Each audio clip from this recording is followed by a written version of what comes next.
For those who don't know me, I'm Sabine Schmidtke, the permanent faculty at the School of Historical Studies representing Near Eastern Studies. And co-hosting today's webinar with me is María Tuya, representing Digital Scholarship at the IIS. Good morning.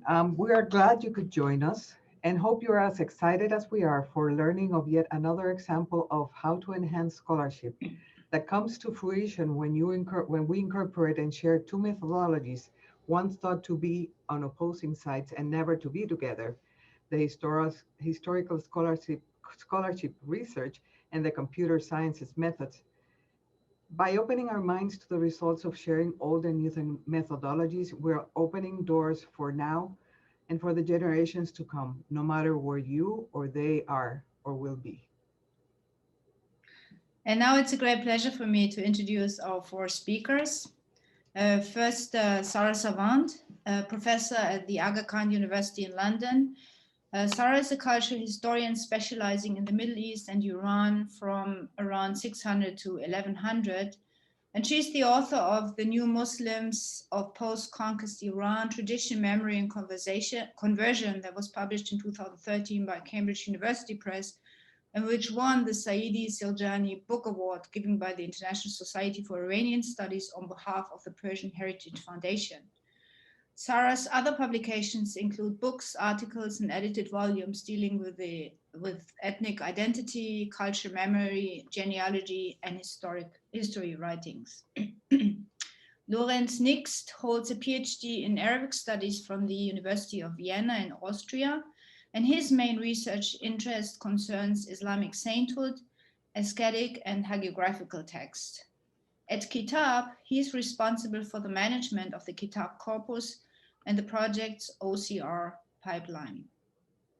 Peter Verkinderen is a historian of the early Islamic period and a postdoctoral researcher in the KITAB project. His main research interests lie with the historical and geographical literature on the early Islamic empire. In recent years, the development of digital tools for historical and philological research has become one of his main interests. And Mathew Barber is a research associate at KITAB. He worked with a team to develop a digital reading environment for text as part of the Qatar National Library Digital Sira project. His research concerns Fatimid historiography and the memory of the Fatimids in Egypt, using text reuse as a tool to understand how Fatimid histories survived into the Mamluk period. The four panelists will speak for about 60 minutes. This will leave us some 30 minutes for discussion in the end. Please type in your questions and comments by using the chat function addressing the panelists, either during or after the presentation. Please don't use the raise hand function because we are too many participants that we could look out for this. And now, without further ado, I pass the floor to Sarah. Excellent. Thank you so much, Sabine, and also Maria. We're delighted to be here and to have this opportunity. It's a funny thing to do such a talk during lockdown, and I hope that, or I should say during COVID-19, we're in lockdown in London. And I'm hoping that what follows maybe benefits from the fact that we can do such an international presentation and have the opportunity to speak to people all over the world regarding the work that we're doing using machine reading and the creation of corpus. So let me just, without further ado, I'm going to share my screen, and please be patient with any glitches. So what follows is a presentation by four of us, as Sabina's mentioned, and I'm mostly going to be the sort of MC moving the slides, but let me first introduce the project team. And the project will have four of us speaking, but there's quite a large number of people now who are involved in KITAB directly as members of the project and also as partners and affiliates. So this is the core sort of team of the project. And you'll be hearing many of these names that follow, but just to isolate a couple who are not presenting today would be Maxim Romanov at the top on the left, and also Masumi Saidi, Maxim is a historian who's now in Vienna, but moving to Germany, and also is known to many, I think, as an innovator in digital methods.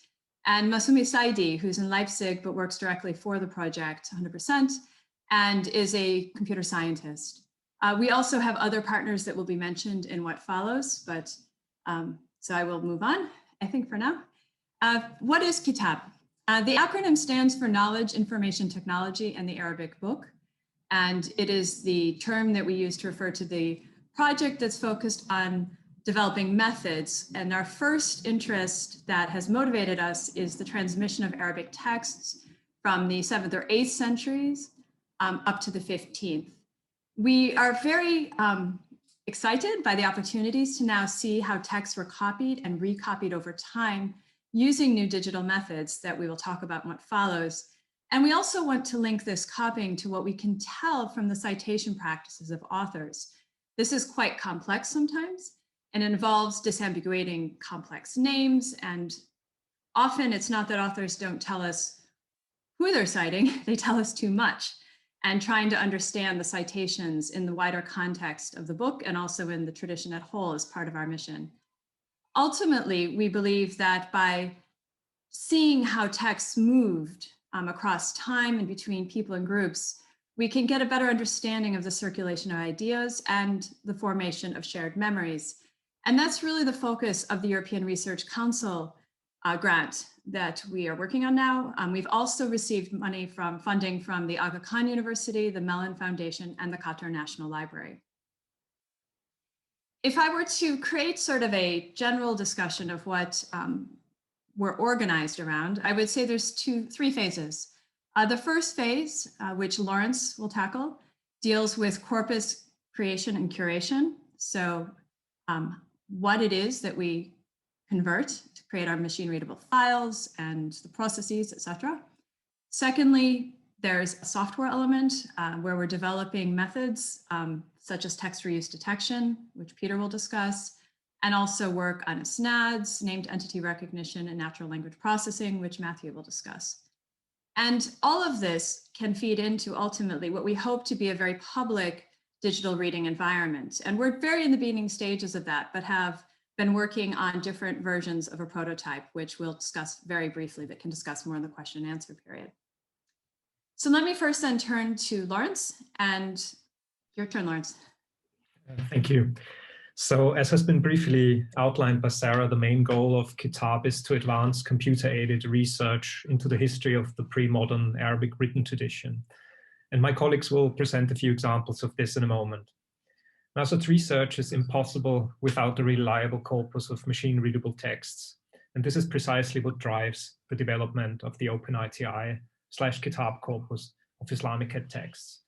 Before I'm going to say a few words about our corpus, it is helpful to point out that we sometimes speak of the OpenITI corpus, while at other times we speak of the KITAB corpus. They're not the same. The OpenITI corpus is a field-wide effort reaching beyond Arabic. The KITAB corpus, on the other hand, contains only pre-modern Arabic texts, and thus is a subset of the OpenITI corpus. That said, we would like to give you a broad idea of what you find in our corpus, how it is structured, and how you can access it. Furthermore, we shall briefly talk about what we do with our texts, and finally, we will say a few words about our sources and how you can contribute. So what do you find in our corpus? There are two dimensions to this question. One has to do with the kind of material you find and with the content of our texts. The other one has to do with the kind of files you will find and with the question of how that content is really there in our corpus. So I come to the first point, which material is/will be in our corpus. OpenITI wants to be a corpus that is as representative as possible of the pre-modern Islamic written tradition. Consequently, it aims at including texts in all Islamic languages and scripts in any genre, about any topic, written by authors from any religious community. Currently, there are about 10,000 text files in our corpus, representing about 6,000 unique works, between a few dozen to several million words long. Almost all of our material is in Arabic.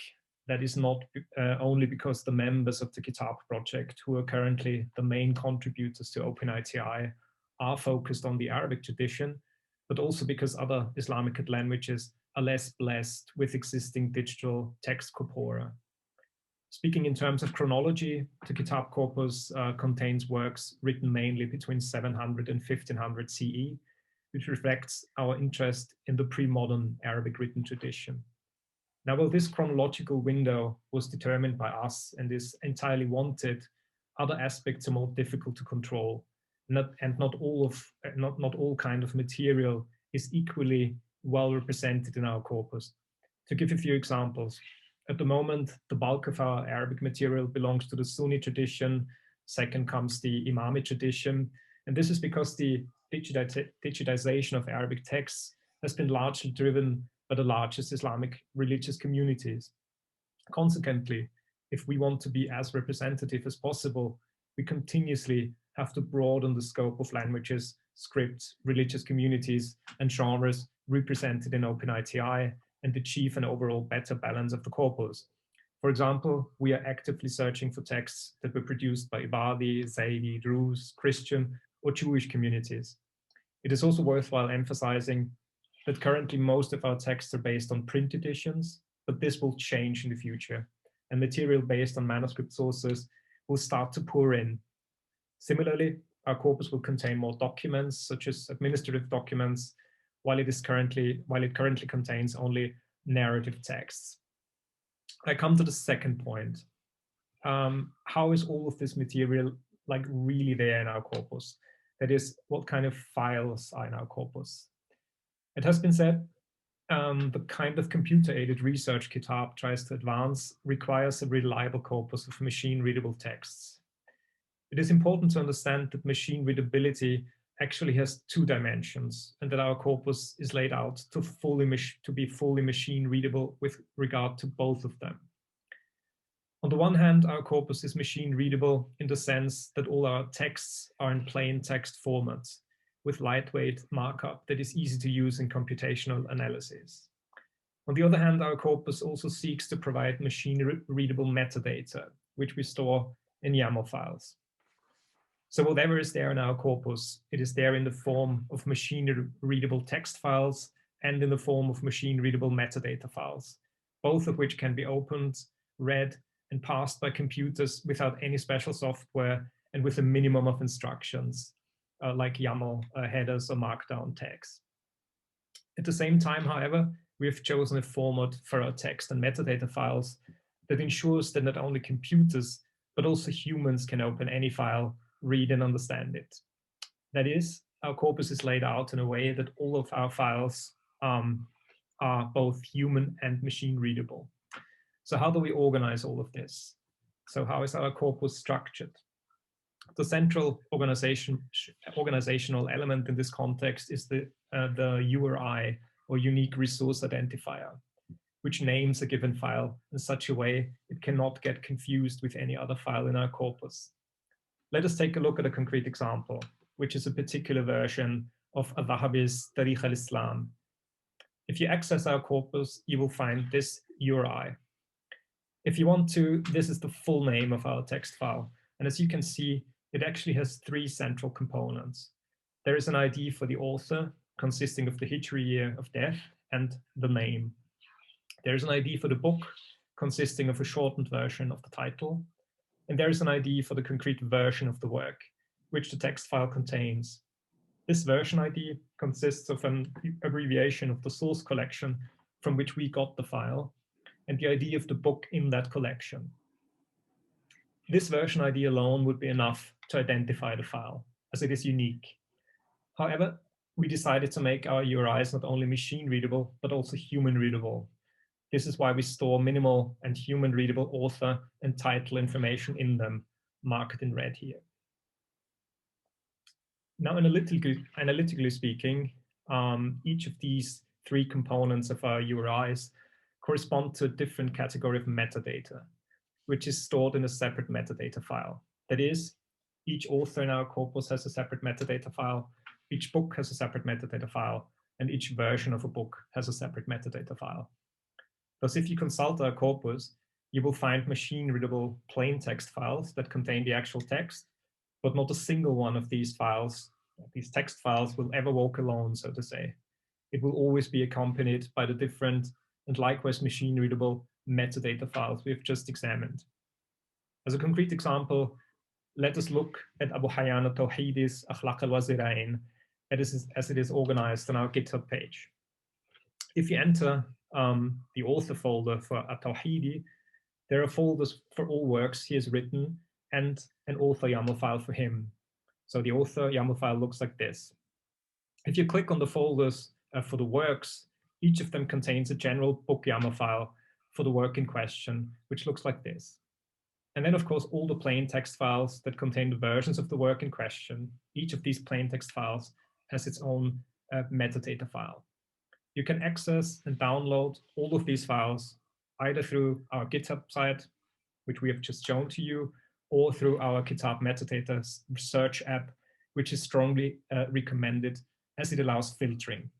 If you have any questions with regard to this, we are happy to answer them later.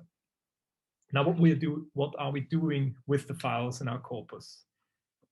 So we are working with both the text files and the metadata files. As regards the text files, the main operation conducted on them is annotation, which is done in OpenITI Markdown, a flavor of the markup language Markdown developed by Maxim Romanov to tag pre-modern Arabic texts in a quick and easy way without having to deal with the clash between right to left and left to right languages as you have, for example, in TEI XML.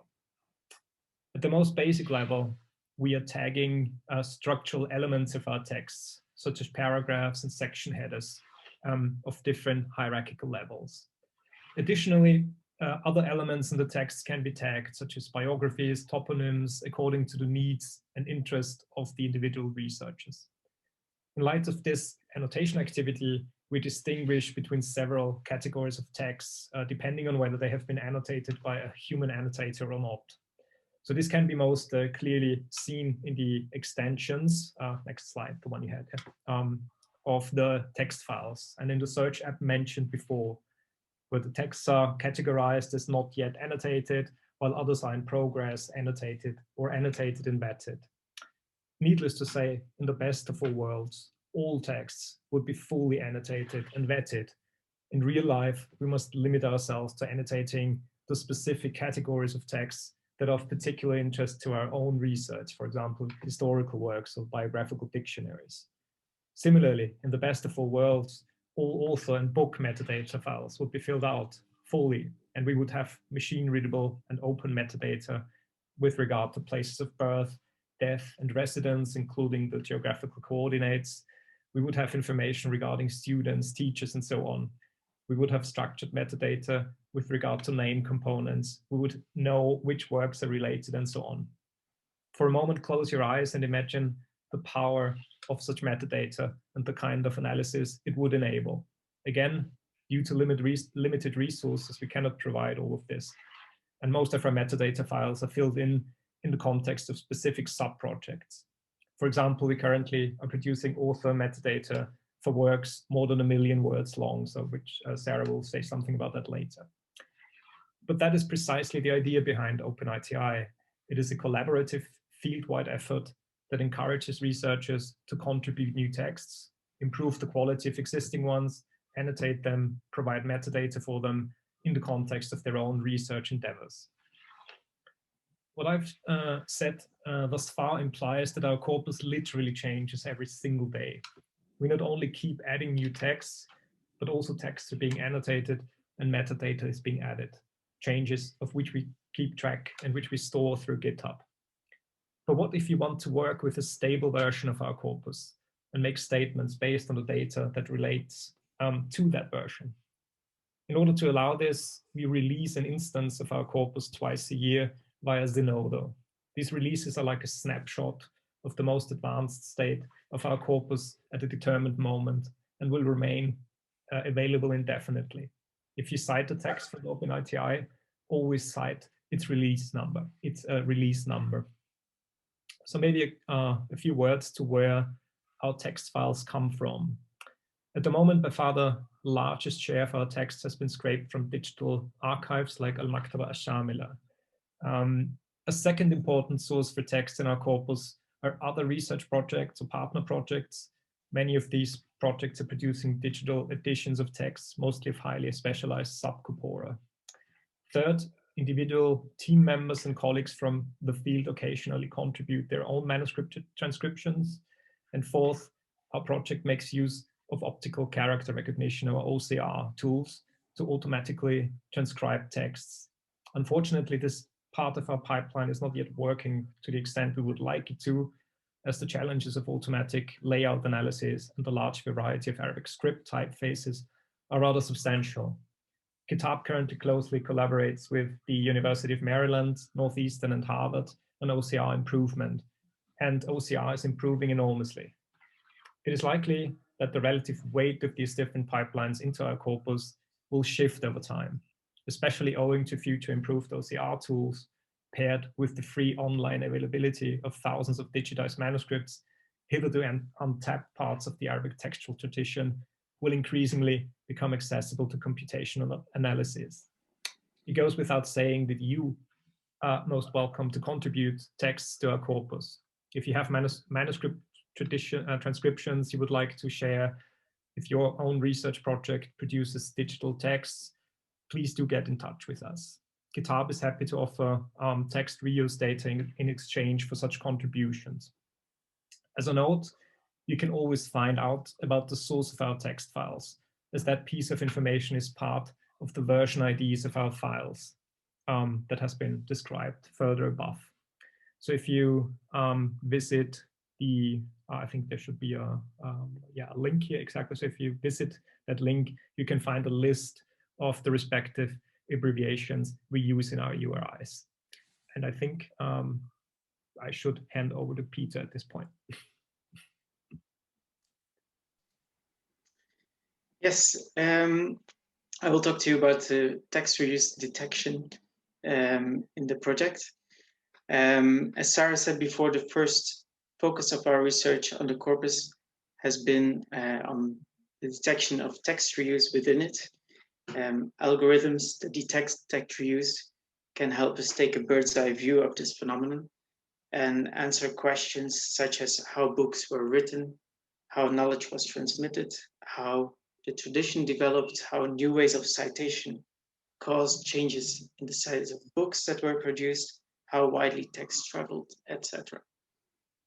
The algorithm we use, called passim, was developed by David Smith for studying how news spread in 19th century American newspapers. The algorithm is being adapted to Arabic text by David's PhD student, Ryan Uther, together with the wider KITAB team. I will give you a brief idea of what the algorithm does. Basically, passim compares each text with all the other texts in the corpus and checks for instances of shared text. In the first step, all texts are normalized in order to reduce noise. In order to make comparison of the texts of varying sizes easier, each text is cut up into 300-word chunks. This leaves us with about 2.3 million documents. If we had to compare each of these to all of the other documents, we would have to compare 2.8 trillion pairs, which is way too much even for the powerful computers Ryan uses for this task. So we reduced the number of pairs by throwing out all pairs that share less than 10 non-trivial 5 grams. And 5 grams are combinations of 5 consecutive words in the text. An algorithm used in bioinformatics to find similar sequences in DNA is then used to find matching passages between chunks. The algorithm allows for gaps, omissions, and additions up to user-specified thresholds. In the final step, neighboring or overlapping matching passages detected within one chunk or neighboring chunks are aggregated into one matching passage. And for each matching passage between two documents, passim spits out metadata on the shared passage. This is what it looks like. You get the start and end point of the match in each chunk and the aligned text of the passage. We'll look into this into more detail before in a minute. This shared passage data is then aggregated per text pair in CSV files. in which each row contains the metadata of one passage alignment. Let's take a closer look at such an alignment. I'll add some color here to make clear what is going on. The text highlighted in green is shared between both texts. Yellow indicates differences between the two texts. Dashes are used if one text has more characters in the yellow section than the other. You can see, for example, in the first line that there is a word missing in the text on the left.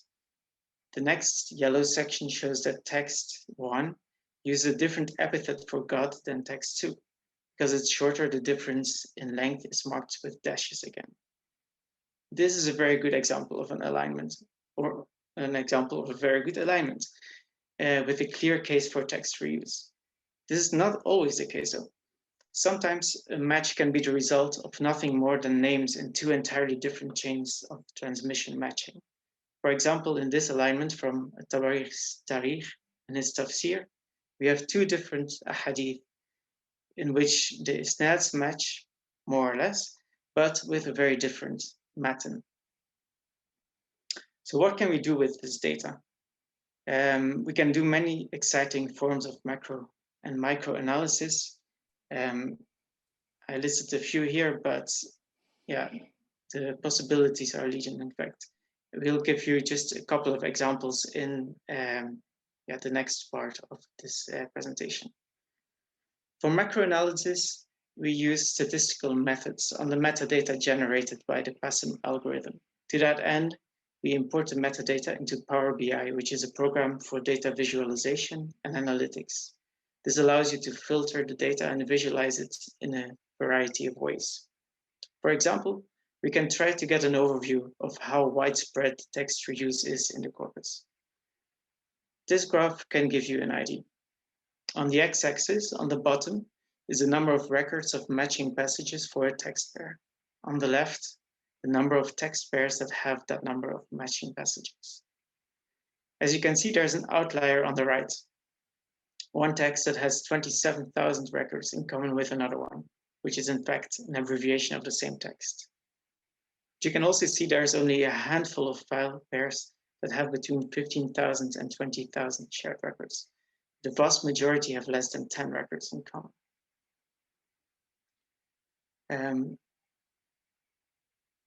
Such numbers are hard to grasp, especially because the length of the books in our corpus varies so much. A more interesting metric is the text reuse rate, the percentage of tokens in a text for which passim detected text reuse.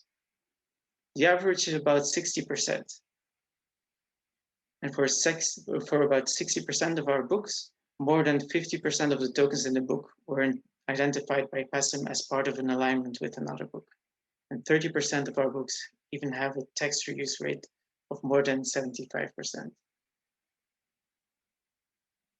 So this shows you, at least to some extent, how important text reuse is as a phenomenon in our corpus. Let me now give you some examples of how we can visualize the relationship between two books and what this might say about them. This first example is from my own backyard. It's two 10th century geographical works by Listachri and Ibn Hawqa, of whom the latter is clearly an extended version of the former. The graph shows each of the two books broken down into 300-word chunks. Each chunk is represented by a white vertical bar, and the part of the chunk that is reused in the other work is colored red and connected with a yellow line to the chunk in the other book. The yellow lines clearly show that Ibn Hawqa closely followed the structure of Asäkir's book and added his own data in between Asäkir's. The large white space on the bottom left corresponds to the chapter on Al-Maghrib, which Ibn Hawqa rewrote entirely based on his own travels and contacts. We can see also a number of yellow lines that cross the general direction. The visualization app that was developed by the KITAB team allows us to click on these lines and examine what is going on in detail. In the alignment, you can see that the two versions are quite similar. You can also read both texts in their context. And this shows that in fact, the Asäkir text is part of an editorial section at the end of the book. And a similar section at the beginning of the book explains the other crisscrossing lines, as you'll see on the next slide. Another interesting example comes from one of the earliest law books, Malik's al-Muwatta. This work exists in different riwayas or transmissions by different students of Malik.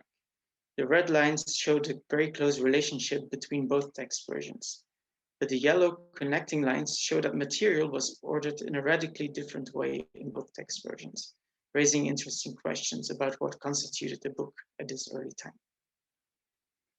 I'd like to finish this overview with a number of challenges that were laid bare in the course of the project. One serious downside of the way passim works is that text reuse of the Quran is underrepresented in the corpus. This is the result of the first step of the passim algorithm, in which n-grams that are present in more than 100 documents are not counted as meaningful text reuse, in order to avoid biased phrases like sallallahu alayhi wa sallam being considered text reuse. We are working to fix the situation by using a Quran verse identifier built by Aditya Gonzalez at Hamburg University to tag Quran verses in the corpus in order to supplement the passim data. The second challenge we are facing is the fact that for some passages, passim finds many document pairs that share these same passages. It's not trivial to find out what the source of a specific passage in a specific book could have been. We are working on a way to identify the most likely source of a passage based on text reuse between the same books in different passages. Thirdly, we've been mostly working on the basis of visualization of text reuse on a one-to-one basis. For many-to-many relationships between books, we are working to develop better visualization tools. Sarah will show you some of these experiments later. And finally, sometimes text sharing is not with a different matter. This should not be considered meaningful text reuse. We are working on running passim on a version of the corpus from which we temporarily remove all isnads to assess the impact of this issue on our statistics. I'll give the word now to Mathew, who is going to go deeper into our work on citation practices. Thank you, Peter. So, as Peter has been talking about one method that we're using to apply to the whole corpus, I'm going to talk about another set of methods which relate to citation detection in our corpus.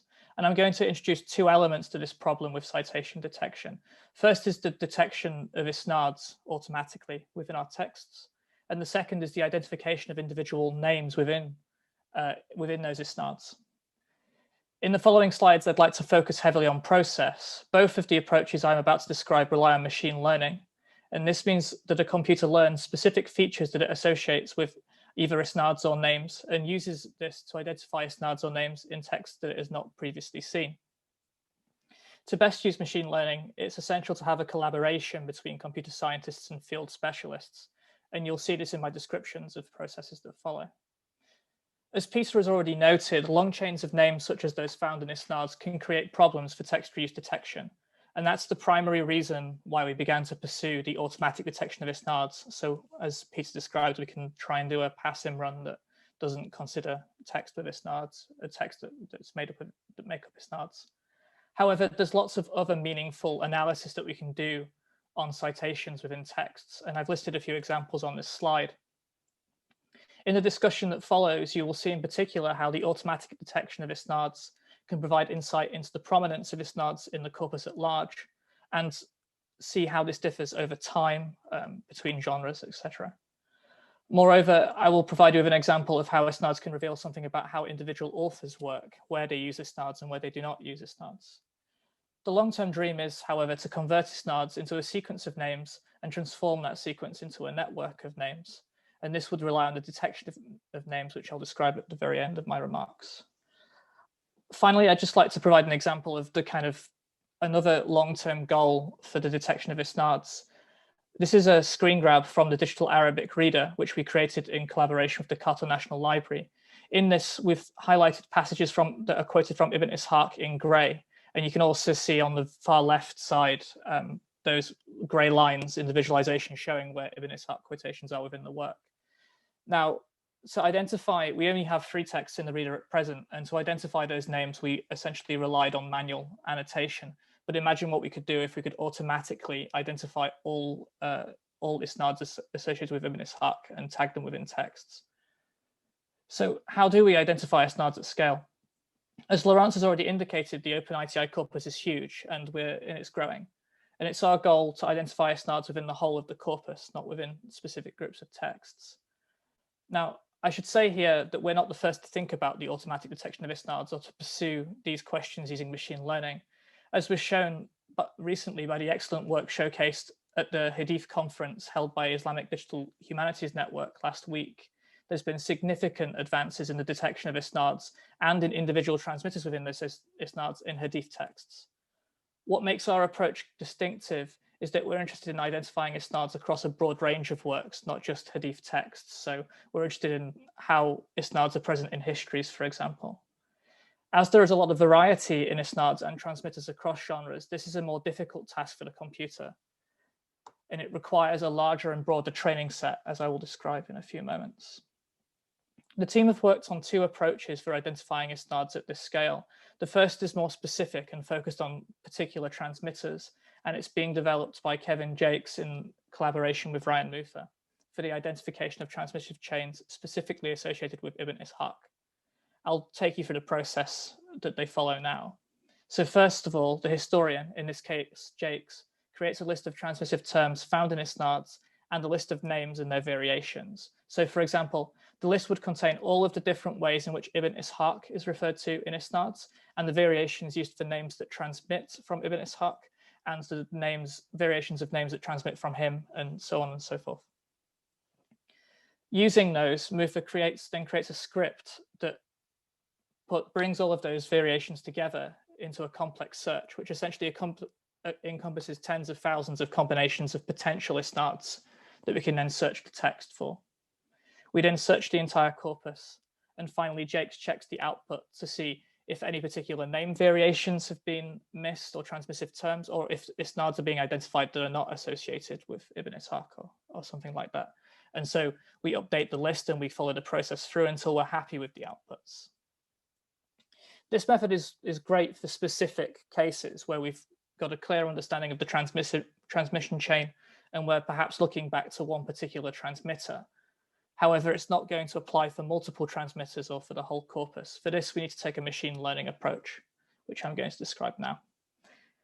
So in what follows, I'll take you through the process that we followed for training a machine to recognize isnads, but this could apply to a great number of other problems. We could use it, for example, to train a model to detect poetry or Quranic quotation.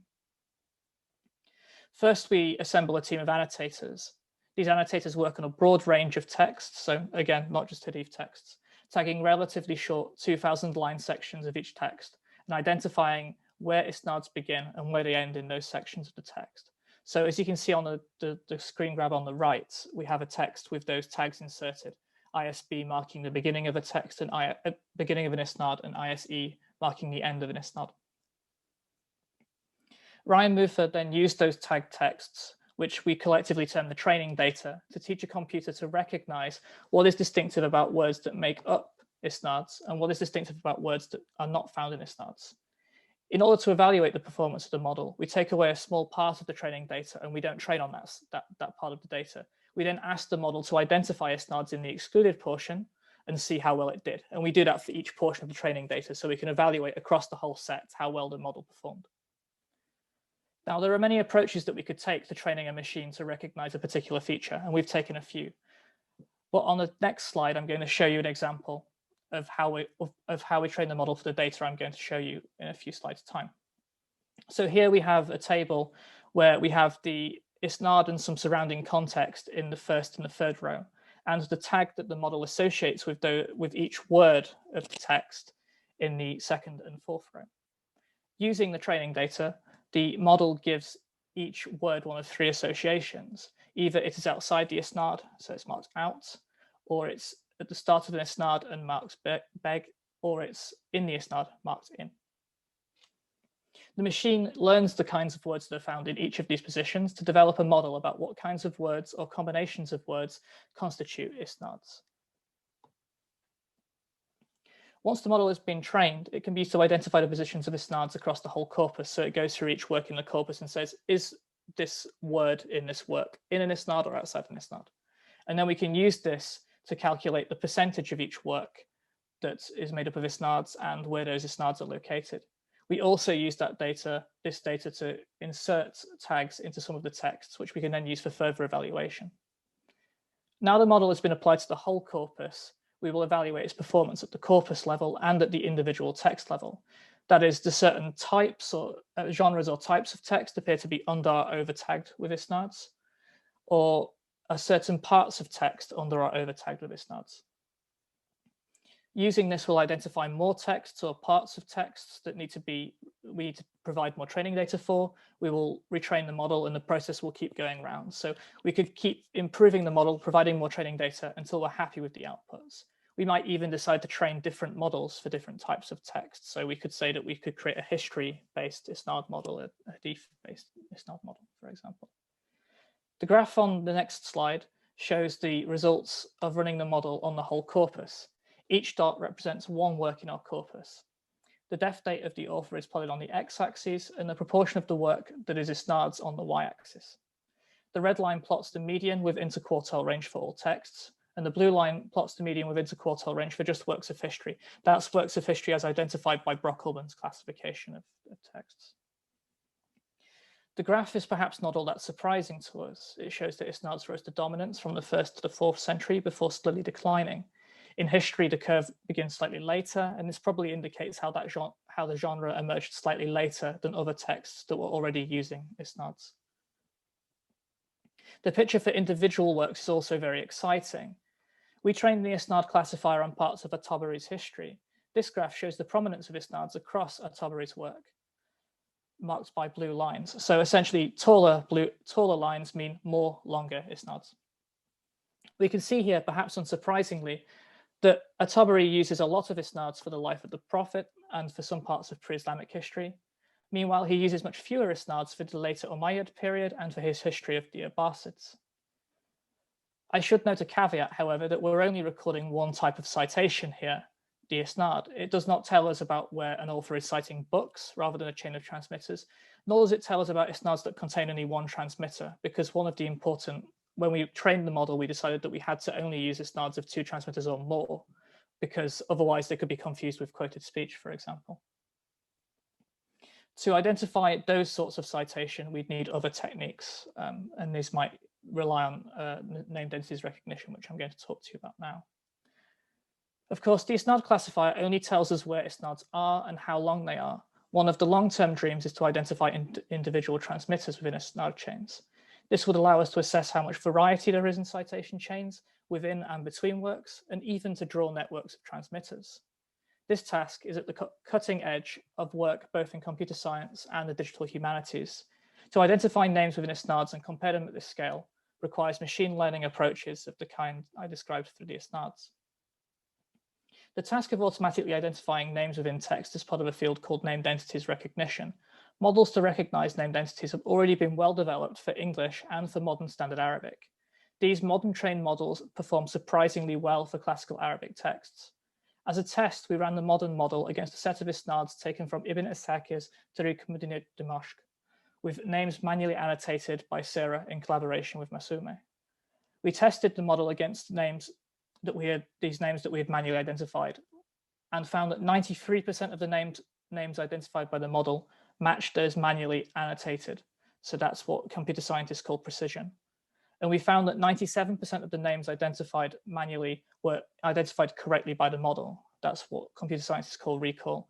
And these two scores are regarded as very high, strong scores in computer science for evaluating models. But to give you an idea of how well the model performed, I've provided a sample isnad on the slide. Here you can see how the model, using only modern training data, I want to underline here that the model has never seen a text like this before, has successfully identified individual names within the isnad. However, there are still cases where the model fails. On this slide, you can see a case where the model has split one name into 2. This is a real problem if we plan to identify individuals within isnads. Isnads sometimes have multiple names at one layer of transmission, that is so-and-so and so-and-so, both transmitted from so-and-so. Other times they have only one. Separating those names is essential if we're going to identify individuals and to draw networks between individuals. We are therefore working to fine-tune these models using classical Arabic. In the first case, we will train the model to recognize names within just isnads. However, we also plan to train models to recognize names outside isnads, so across the corpus more broadly. As I hope this case has shown, use of machine learning approaches promises to revolutionize the field, allowing us to understand book history at scales hitherto unimagined. It, however, requires careful collaboration between computer scientists and field specialists. What I want to make clear here is that if we want to trust these methods, we should make sure we have high quality evaluation data and checking of these methods. And I'll now pass on to Sarah to conclude. So as Mathew was just saying, I've been working on a sub-project, let's say within the KITAB project, to work to identify and to analyze a group of authors that I'm calling the millionaires. And rather grandiosely, these are 92 authors who are responsible, who are 6% of all the authors for the period up to 1,000, so we can call them the 6%ers. They produced 115 works of 1 million words or more. And amongst those, 12 authors produced 2 million word works. So Tabari, who Mathew just mentioned, has 2, the tafsir and also the tarikh. 2 authors wrote 3 million word works, At-Tusi, Ibn Kathir. And we also have Ibn Hajar al-Asqalani, who wrote an astounding 6 works of 1 million words or more. These same people also wrote many other titles, and we've captured that information, 852. And the result is that 22% of all titles in the OpenITI corpus were produced by this small group of people. And if we just look at it on a volume basis, looking at word counts or word token counts, we get to about 55%. This very small number of people who are extraordinarily productive or prolific raises 2 major questions immediately. First, about bias in our corpus. And secondly, how did they do it? I'll speak about both for just maybe a minute. The issue of bias is quite critical if we want to think about how we make assumptions and assertions about the tradition at large. These are all authors that I think are probably very well known to historians. I mean, they're the top 20 most prolific millionaires. And I don't think, in my experience, most people associate size in such a specific way with many of our authors. I mean, they know that they've produced large works, but understanding just how much of outliers they are and how responsible they are for size is not, I think, so well perceived. In terms of, on a century by century basis, the dominance of the millionaires increases with time in general, so that you can see if you look at the 3rd or 9th century, the first millionaire, and this is a little bit problematic in how we consider the authorship, and we'll talk more about that in the question answer period, would be Ibn Hanbal. The second is al-Baladhuri, and then we have Tabari. So these are 21% of the corpus in that day, can be attributed to millionaires. But by the time you get to the end of our period, you have a much higher percent. And it's just really quite large. So if you look at the overall figure on an average basis, we get to the 55% that I mentioned. The second question is, how do they do it? So among the works at the height of isnad production, in terms of time, if you look at the graph Mathew showed, is the Tarikh Medinat Damascus by Ibn Asäkir. It's one of the largest works in the OpenITI corpus, with 80 volumes in the modern printed edition and a word count of over 9 million words. Ibn Asäkir completed the work under the patronage of Nur ad-Din Ibn Zanji, who died in 1174. And it consists of a first volume treating the history of the city, including its ancient roots and 7th century conquest, and a second volume treating the topography of the city. The remainder of the book comprises biographies of the elites who lived or passed through Damascus prior to Ibn Asakir's time. Scholars consider different parts and aspects of this work as they have sought to explain what motivated Ibn Asäkir to write it. And these included the politics that supported Sunnism and which restored Syria, including Damascus, home to the Umayyads, to the center of early Islamic history. In this view, Syria was a perennial bulwark against wrong belief and perhaps a key motivator. Ibn Asäkir's lifetime in the post-canonical period of hadith transmission coincides with, as I'm saying, the high watermark for isnad citation and what Paula Manstetten has described as an increasing formalization of hadith transmission. Manstetten has helpfully argued that isnad's display is very much at the center of Ibn Asäkir's work. Jens Scheiner has meanwhile described Ibn Asäkir's virtual library and an analysis of transmission chains argued that Ibn Asäkir decided to quote, introduce almost every single tradition with a single isnad or the rawaya of the work from which he had extracted it. Hence, he was not just faithful to the content of the sources he quoted, but he was also very thorough in documenting his information. Now, Peter wrote a regular expression for me that searched for titles in the corpus that are listed in Professor Scheiner's appendix. These titles occurred surprisingly few times across the history of Damascus. Far more often, we have the use of an isnad attached to the name of a person we today recognize as the author of a book, but no title anywhere in sight for thousands of words. So to look closer at how exactly was Ibn Asäkir creating this work, Masumi Saidi and I collected the transmission chains within the history of Damascus that included Ibn Sa'd as a kind of test case. We then trimmed the chains to include only names occurring between Ibn Sa'd and Ibn Asäkir. Since many names were clearly variant ways of referring to the same person, we then created an authorities list to map variations. The authorities list relied on a Latin script name to unify variant Arabic script names in the isnads, as exemplified here, with the name of Abu Umar ibn Hayaway. It's written in many ways, representing differences in orthography and name elements. And importantly, just to stress, the data file from which this list is excerpted contains 427 such equations for names in Ibn Sa'd's isnads. Masumi and I then used an algorithm to group together the most similar strings of names, and even with reduction of the name variants to single versions, the data remained far too extensive to see patterns. We then filtered it to look for only the most commonly occurring transmissive chains and only those spanning 6 transmitters, the most commonly occurring length. I just have to emphasize how much data lay on the cutting room floor to get the graph that you find at the right. And to stress, this is there's no simple picture of transmission between Ibn Sa'd and Ibn Asäkir, and the number of transmission lines is, even at this reduced state, more complex than I think has been appreciated. This all started me thinking about what exactly was Ibn Asäkir doing if he wasn't citing books. And he doesn't seem to be dealing in a very obvious way with books. And what I find is that there's a lot of varieties of phrases that kind of indicate he's working with what Konrad Hirschler has described as a far more mediated textual tradition in his own lifetime. So for example, you have this term tasmiya that occurs across the history of Damascus, and you have this other expression, qara'tu bi khat. And I think in both cases, one, you refer to kind of a collation of different materials that he had access to in some sort of notebook, maybe. And in the other case, he refers to a large number of individuals whose writings he was consulting. To me, this indicates that the most likely scenario for the Ibn Sa'd's book was that he was dealing with collations of Ibn Sa'd materials. And I think this is borne out when we look at some of the data that we have in a minute.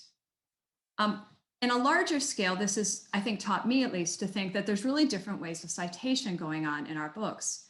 There's a difference between citing a book and citing a person, and these represent very distinct epistemologies and have an impact also on the form that the works take.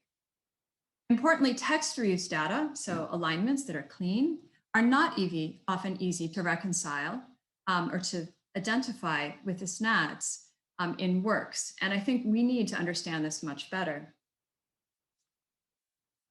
The slides here, I think it was Peter promised that I would show you a visualization that we have put together using the text reuse alignments.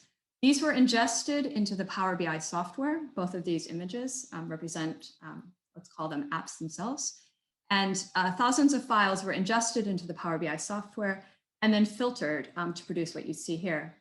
On the top, if you want to look at the x-axis running along the bottom of the top graph, you see the milestones or the sections of the book, and then of a different book, Shahabuddin Anouari's Nihayat, which has been studied by Ilyas Mohana, and it's an encyclopedic work from the 14th century, what he called the world in a book. It's a very nice term for it. It's in a sort of an encyclopedia. So along the x-axis, you have that text plotted out, and along the y-axis, you have the number of words matched with any other work, all of the works being candidates that have alignments. And we chose the most closely aligned second work for each of the milestones. And the consistent use of blue across the graph is a single work that, milestone by milestone by milestone has the closest alignment to the Nihaya.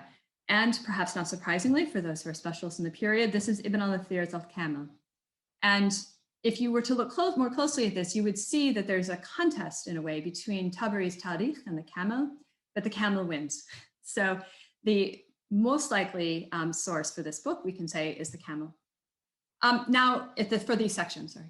If you look at the graph below, you have Ibn Asäkir's work, which is far more chaotic. And we do not have such an easy pattern when we plot out the history of Damascus along the x-axis, and then we look at the best alignments in terms of works by each milestone. Instead, what we have is hundreds or thousands even of works that have the best alignment at any particular milestone. So there's a lot of text for use, but it's not very precise. And it's also from so many works that it's hard to get what we might think of as a signal on how Ibn Asäkir was working when we just look at the text reuse data. And my argument would be that is because of the nature of how he was working, the kind of work it was, but it's important to understand that he's trying to show us a people sort of form of citation and that books are not as much on display. So just by way of conclusion, we have stuff for you too, and we're hoping very much that listeners will be interested in getting involved with KITAB. This year, we're working on our monographs. So I'm working on a monograph and the team is jointly writing a book, and then there's other book projects that are underway with the team using our data. We will be releasing just this month a new version of Zenodo, as Lorenz mentioned, that has over 1,300 new book files. Many of these are from collections that have just been made aware to us. We will also be, we also have our KITAB application. So if you want, you can find works in our corpus rather easily. And I can't stress enough how much interesting work can be done just by simple search. We are teaching in digital humanities workshops how to do OCR, also how to do search and how to do regular expression writing, how to get into the corpus. So we hope that some will be interested in this, and then you can get into our files now. In the coming years, next year beginning, we will have releases of the passim data. And we've had to pause and not release this as we go because we need to have the appropriate documentation and we want to be quite critical of the results we're getting, as for example, in trying to filter out the isnads to see what the picture looks like afterwards. There will be several applications to read texts. There's one right now that's very close to ready. That's sort of quite basic, but that allows readers to immediately download files and read them on their own computers very easily. So if you don't want to use the editing environment like Editpad Pro, you can read it simply through on your screen. And we also will be releasing the visualization, text reuse visualization that Peter showed, and also enable you to read alignments yourself. So this is all work that will become available from 2022. And we're very much hoping that the field will be interested and will contribute text back and also form part of a community of scholars who are critical and interested in this material. So here's a list of links. I think some of them we can just put into the chat, which might be more helpful for you. And to remind you, this is a team project with many different hands at work. And we are very grateful to all of our team members and partners for the work they do with us. So thank you very much. And I think we should now turn to questions. Well, thank you very much, all of you, for this really exciting presentations. And I think that there will be many questions, so we are still close to 100 people in this room, so please bear with us if we can't answer everything. Just to remind everyone, please don't raise your hands because I think this is not practical. If you have a question or a comment, please put it in the chat, and I will now pass again the word to Sarah, who will moderate the discussion. Right, so I think the team members have been collecting questions by most probable answer. So is that Peter I should turn to, who has the best command of the list, or is it Mathew or Lorenz? I was doing the slides, so it was a little tricky to keep track of. For now, we have only one question, in fact, and I think it's mostly directed to you, maybe. That is, are texts and translations by the Institute of Ismaili Studies, which is in the same building as us, included in the corpus? Thank you. It's a good question. We've been in discussions with the IIS about including text within the corpus, and we have, in principle, an agreement that we will include them. We need to execute that, like we need to finish it and get the text in. These texts were created over a very long time, so they don't necessarily have the formatting that we would like to easily ingest them. So we may have to OCR our own text, which will be quite a funny thing, but that's okay.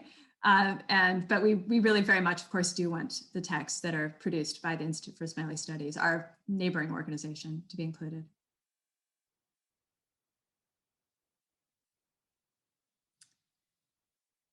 Okay, is there any intent to expand the KITAB tools to the full OpenITI corpus?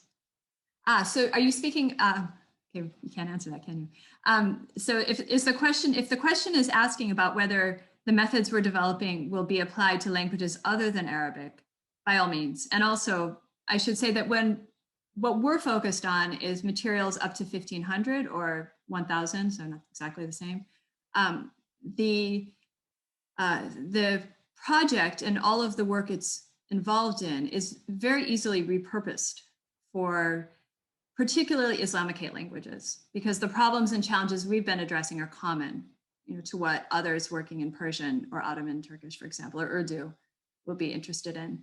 We've just begun a sort of pilot project to try to gather Urdu texts into the corpus, and a team member is responsible for coordinating that effort. So if anyone on this call is interested in Urdu, please do get in touch.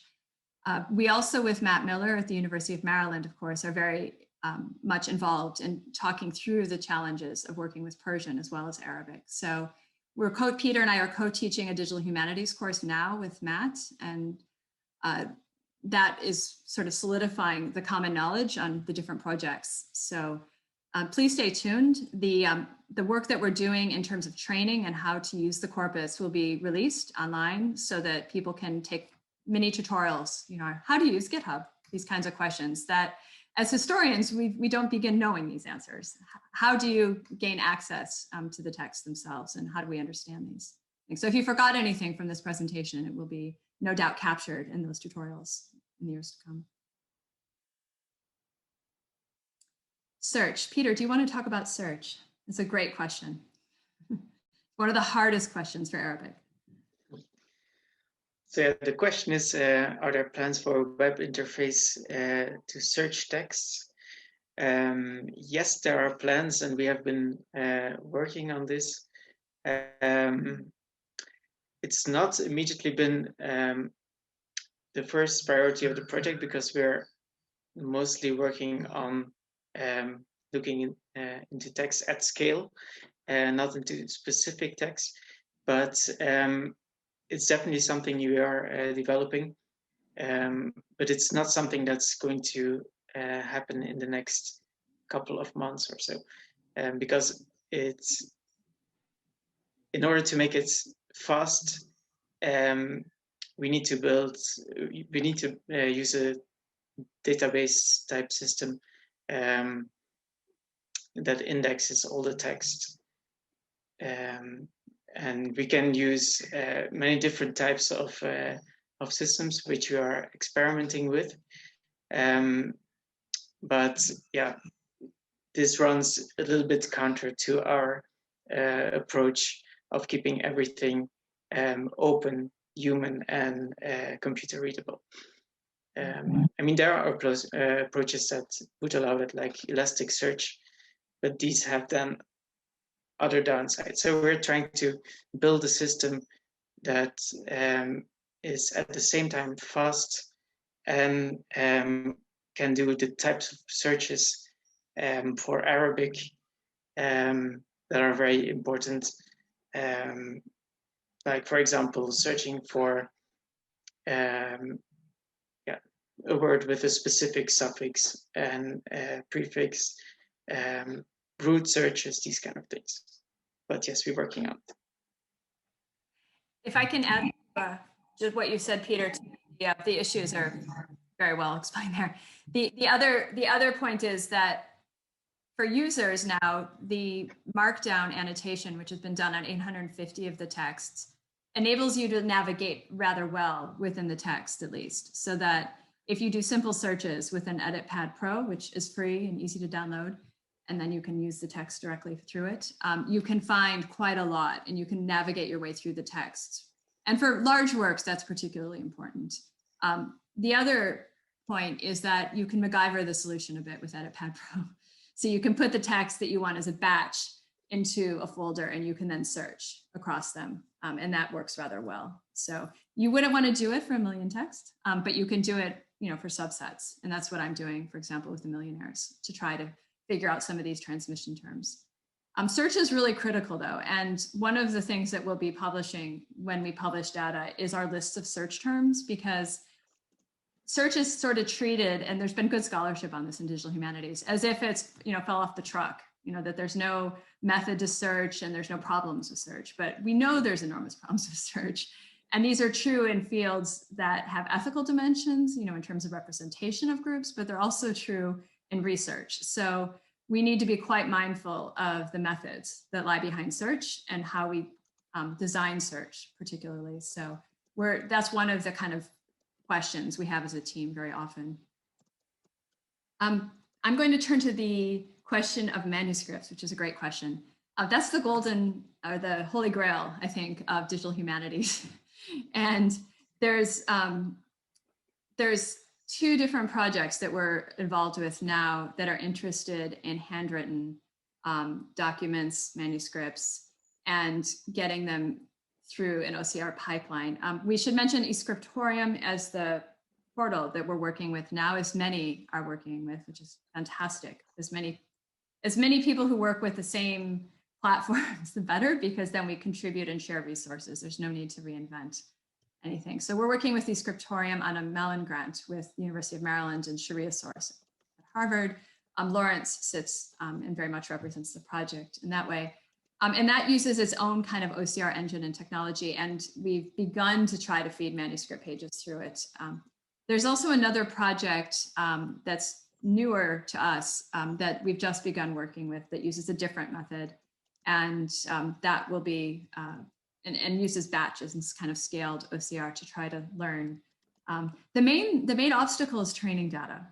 And the main obstacle is the nature of handwritten manuscripts. Okay, that's the first problem.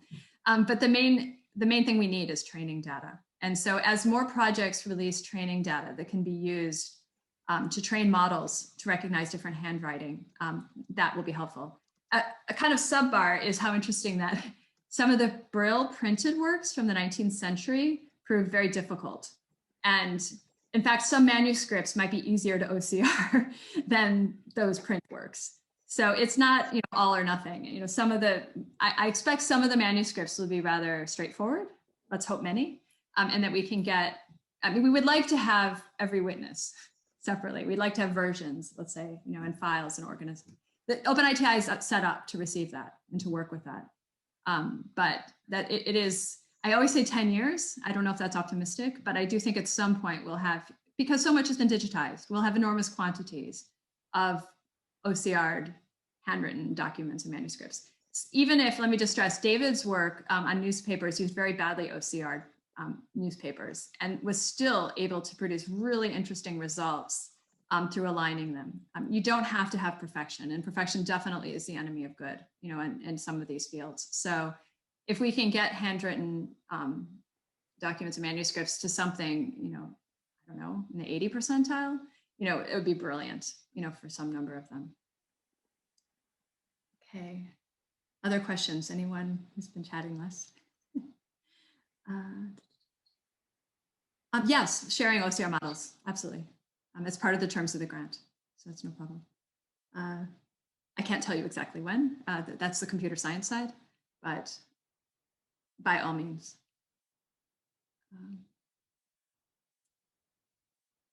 I don't know if Lorenz, you're better able to comment on the specific mechanisms of sharing models. I don't think we haven't actually. We post everything on GitHub, so you should check our GitHub page. But I don't think we have models specifically there now. Yeah, because we still have to to try them out and test them, and then so we are like right in the middle of the process of doing this. Yeah, evaluating, what general models work, what specific models are required. It's a major question. So just to echo what Peter has said here, if you see texts that are missing and that we can get access to, we'd be very grateful, and we would be more than delighted to include them. And we do, as Lorenz also showed, we're very keen to recognize the projects that contribute texts right within the URI. So we want to make sure that this is understood as a field-wide supporting initiative. So these aren't all KITAB texts, these are OpenITI text. In terms of Syriac, well, I think you know better than I do, George, that the OCR work has been tried with Syriac, and you could probably speak better than me to the results in that dimension. But yes, in terms of text reuse, absolutely. And we have now, I think, enough people in the project team who are familiar with how to run passim. Passim is not something I've run it, but I can't run it. You know what I mean? I've worked myself through it, but it's very difficult, and I'm sure I did a bad job. So this is something for an experienced kind of programmer to work with, and it works at scale, which is the advantage, as opposed to some simple software you might take off the internet. But team members, I think, would be happy to work with someone interested in doing Syriac, to try to help, bring you into the mechanisms of how to run passim. And we're trying to document a lot more the mechanisms of passim as well, so it's not a black box, so that you can understand the limitations for it. Yes, so for text comparisons, that's right. Other questions? Can anyone else? Are there earlier questions that we should look at or comments?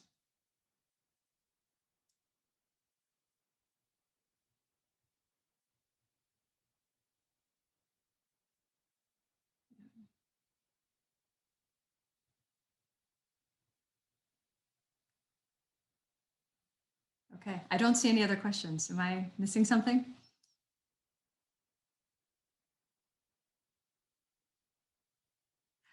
Whoever has the book by Dinawari. So Hisham, please share, please share. I myself have written about Dinawari. I'd love to. Is it the Book of Plants? Must be. Okay, so if you happen to have a machine readable file of it, otherwise we should OCR it. Sure, it's not complete, but we should. He posted a link to the Akhbarati one. We do have in the corpus. We should.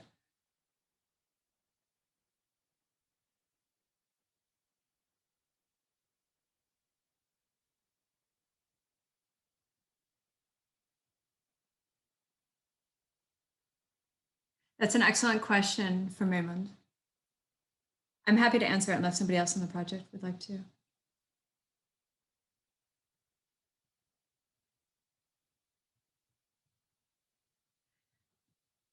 I'll answer it. So I'll say, your point is absolutely salient, and I wouldn't say that digital methods are, at least ours, aren't based on randomly selected uncritical additions. We, as part of the process in our corpus meetings and in our annotation, we collate the versions that exist that we can get our hands on with PDFs of printed editions, and then we look at the metadata, and where possible, if there's somebody who's an expert in the area, we also consult. So we're trying to choose the best, if you want to call it, edition, of a text, or in some cases, multiple editions. So we've done multiple versions of the Wata because they're so different. And we have, I should say, we've done versioning analysis across the whole corpus. So comparing all those different versions of text against each other to understand the gaps and the differences. In some cases, it's very extreme and different. So, but your fundamental point is that this is not a project that's aimed firstly at creating digital editions in the way in which someone focusing very specifically on a single work would be happy with. For sure not. On the other hand, there's ways to use data that is curated at a higher level, but using some of our data as a starting point that I think is part of what we all maybe know to be the future of digital editions, which is, in other words, that you have multiple witnesses to a text that are created and collated and able to be read without giving first privilege, to one or the other, or maybe you choose one as a preference, but you have access to them as layers or stacks. So some of the work that's being done in Persian that I'm at least familiar with, and I think Stefan is on this call, is trying to do that kind of work. So we're interested in the book history problems that are raised when trying to think about creating digital editions now with the types of data that are available. We're interested in the collation challenges, although they're not our specific first point. But I think the other point is that if you're creating editions in the future, you might very well want to link to places of text for use.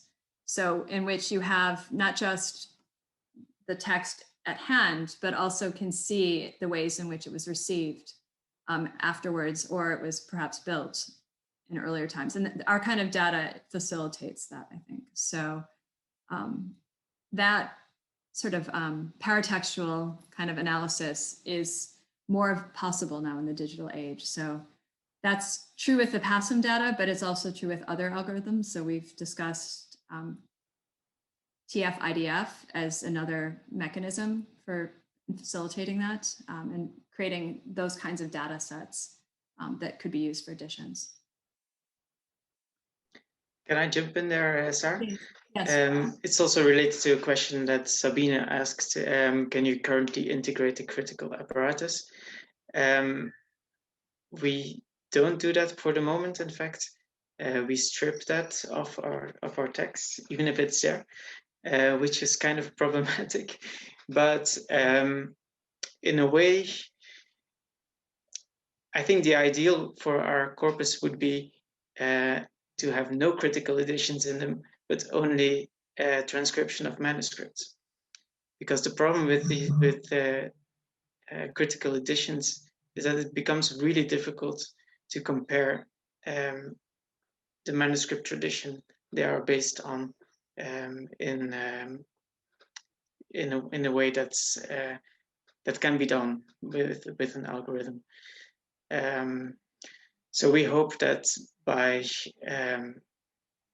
getting more manuscript data into the corpus, we will be able to look more deeply into the tradition, in fact.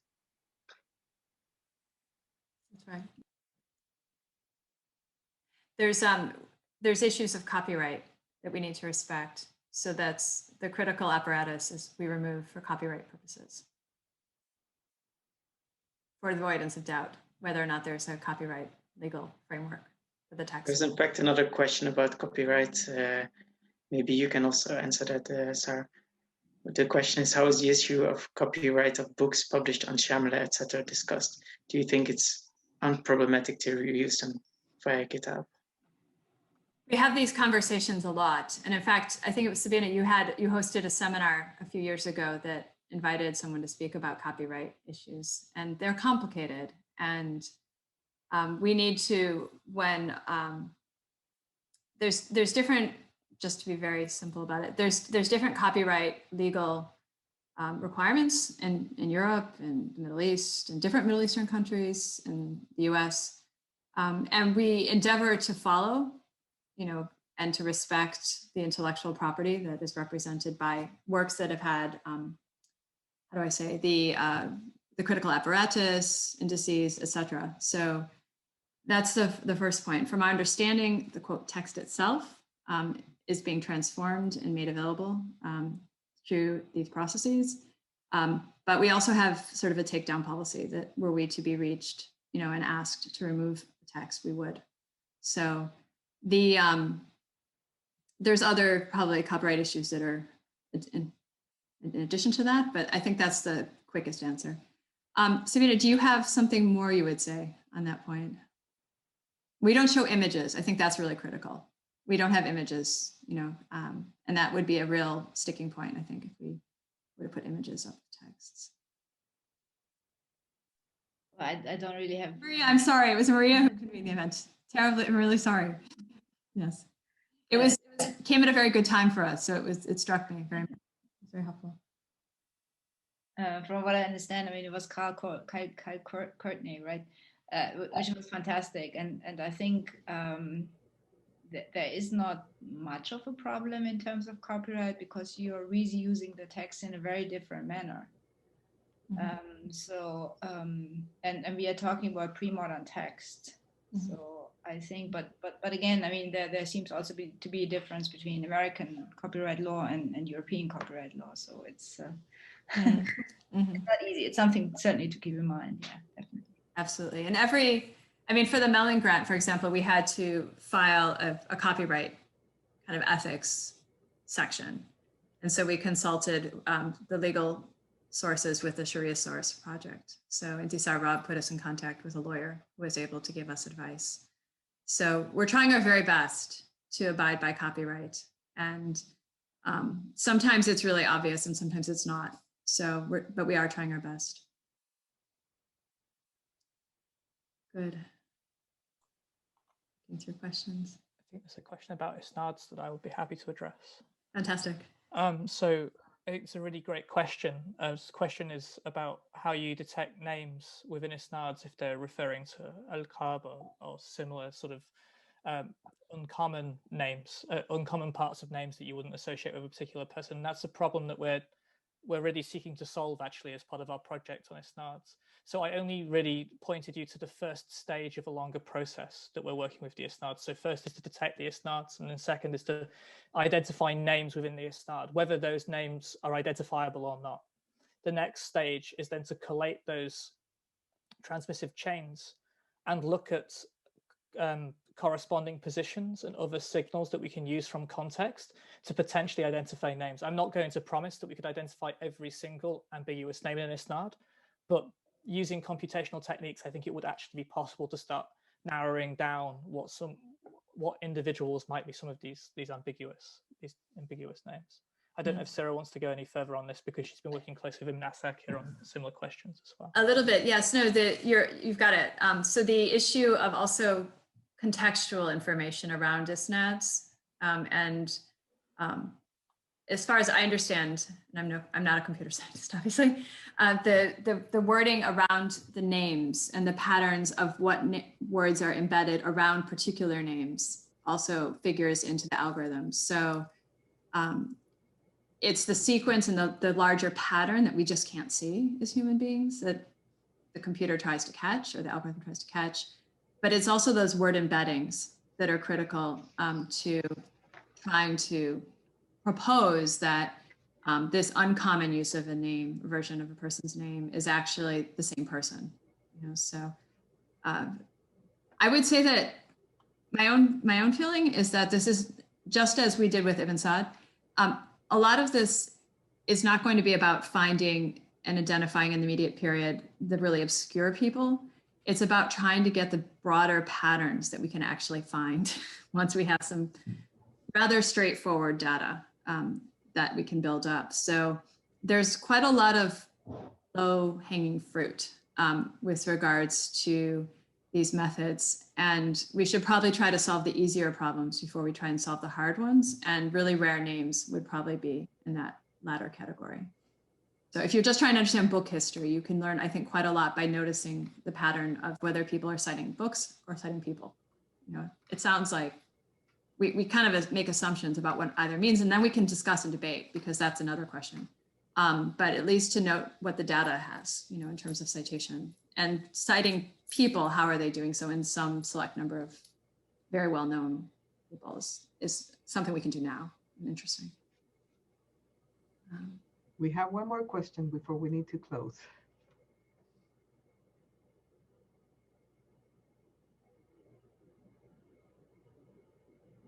Ooh, autographs. Ooh, autographs. Do you know, one question for an autograph is if there's any information in the margins about pace of work.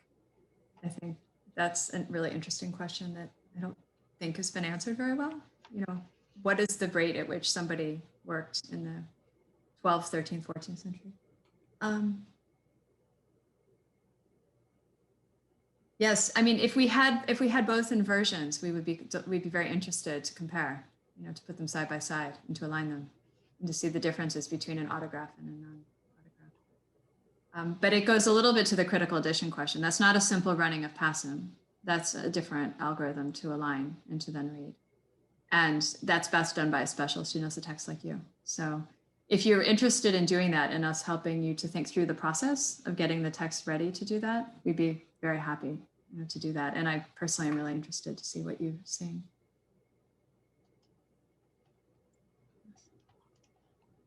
Autographs are wonderful because it's very rare that you have them. And then also that you're able to try to imagine daily life of the author and how they might have gotten their job done. So they give you a really rare opportunity.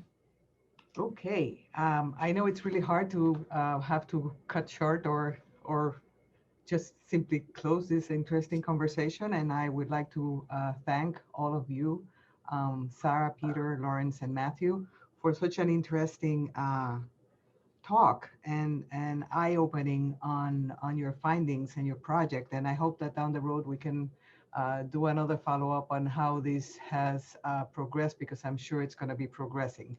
So for now, let me thank again all of you and the speakers and all of you who joined us today.